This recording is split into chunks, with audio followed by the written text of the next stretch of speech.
And when she was called Eve by her husband, she was called mother of all that is living. Let me tell you, even God himself could not come to this world without passing through a woman. And that is the truth. You may not know it, but all things which are here, ask any man next to you. He has a mother. Ask any woman next to you, a king, a pauper, anybody. Ask them. They have a mother. And therefore, when a woman rises as a mother, she rises as the greatest epitome of all power, grace, and glory. Because the other person who is opposite of that is the father of all that is living. And therefore, when you understand the purpose, the names God gave us were powerful, and I operate by that. The next thing you hear him saying, when the world was all created, he looked at this and even looked at the man and said, it's not good.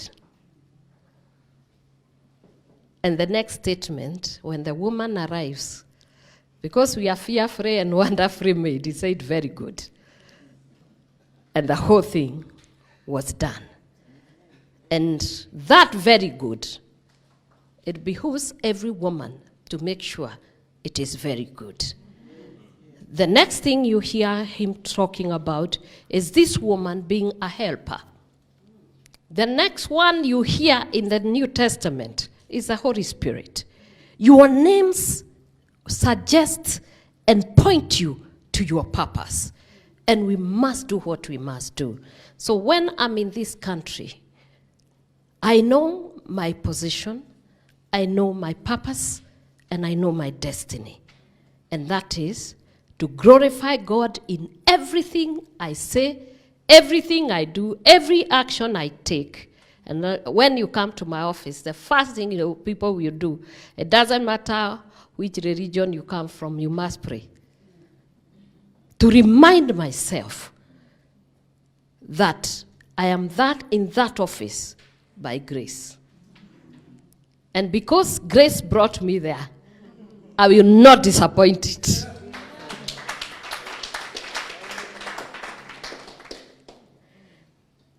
And when I think of now the woman in Revelation, and I will not keep you very much because I know you are theologians. I may not want to get there.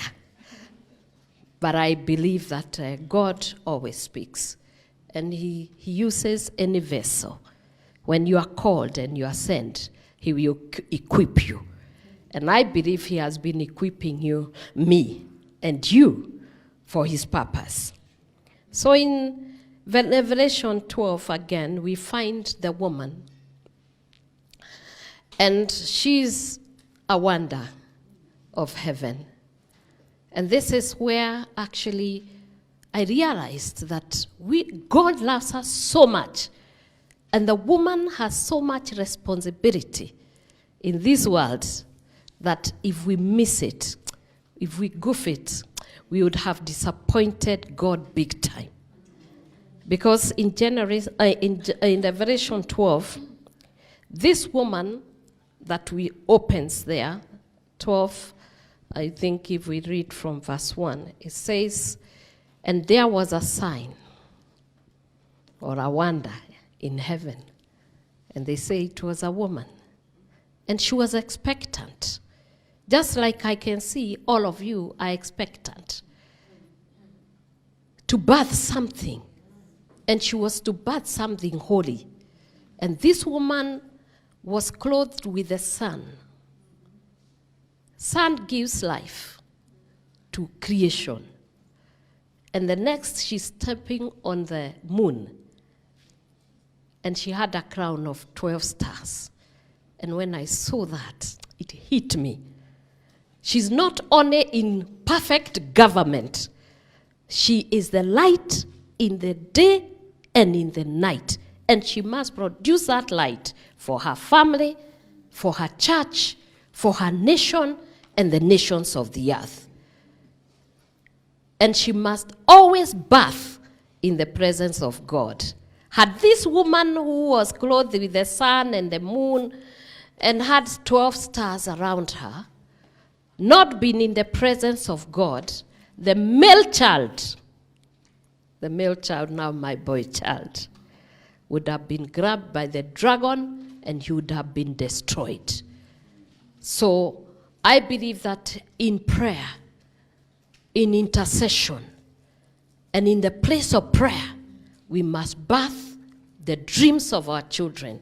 We must birth the vision of nations. We must birth them on our knees. And God will hold us and what we birth, and Satan cannot be able to get us.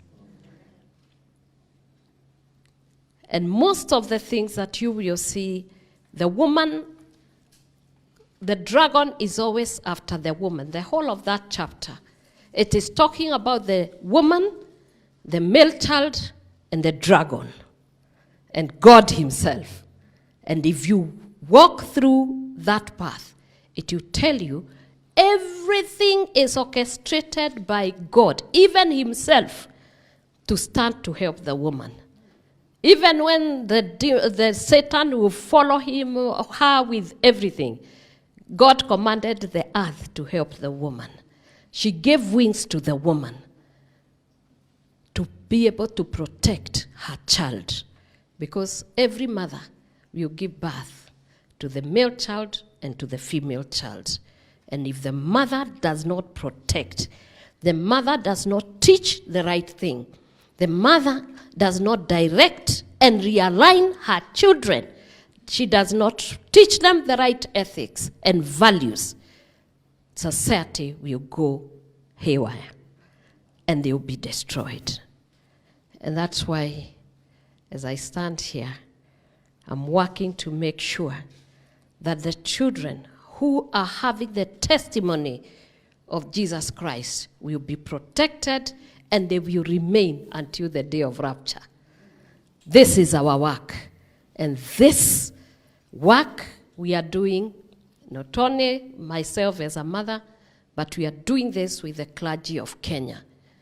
Getting those young men from the gutters. I'm sure you are in this town. You just need to get out of here and walk this street. Go to the park there. You will find there are many, thousands lying there. And that is a potential the satanic agenda has worked on to make sure they are out of production, they are not innovative, their dreams are like dead, and they are killing themselves while we all sit and watch. And so I've been speaking to the country and I've been speaking to the churches to get out of the four walls of the church and stop building the stone temples, and they go to build the spiritual temple and to go out. Because even Jesus Christ in Matthew 28 did not ask us, sit ye. He said, go ye. And therefore, we are going forth to bring back our children.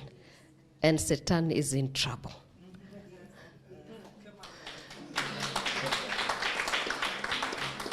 Because the word of God and the counsel of God will stand. And I believe any time you live in obedience to the word of God, to the laws of God, the divine grace will align itself to give you victory. For it is not by power, it is not by might, but by the Spirit of the living God. And this country is not being run by the power of man. Regardless of the challenges that are going round, we believe and we know things are going to turn around by the hand of God. And this is our faith and the confidence. The one who has started the good works, he will finish until the day of Christ. And I believe that whatever it is that we are going through is just temporary. And things are going to turn around. And those who have been speaking, they will be ashamed. They will be the same ones who will say we are blessed. Because there is no doubt about it. We are blessed people. We are anointed. And we are anointed for this time, for this season. And this is our season. It is our time. And we hold on to that faith until that day when God will say, well done, good and faithful servant. That is why we are here. And so thank you very much for coming. I believe that as you continue, I've just said that, I was just telling the president that T.D. Jakes, the man of God, is a person we admire.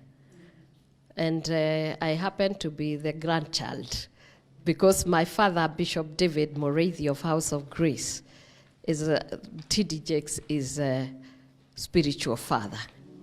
And we have come there before. And therefore, as you come and you start this program, I know it is going to help many because many, many, many of the colleges that people go, they do not teach how to invest in the kingdom. They are always bringing another gospel where things just come for free and you don't need to do anything. I don't believe in that. I believe that we were taught to work, and the work of our hands shall be blessed. Yes, you can seek the kingdom of God, and all these things shall be added unto us. But we must work. Even salvation, it is free and it's by grace. But the moment you receive it, you work with fear and trembling to build it. And therefore, faith that has no works and faith that does not put itself into the place of investment, I believe one day Jesus will inquire because he's standing at the door waiting to come and reward the works. And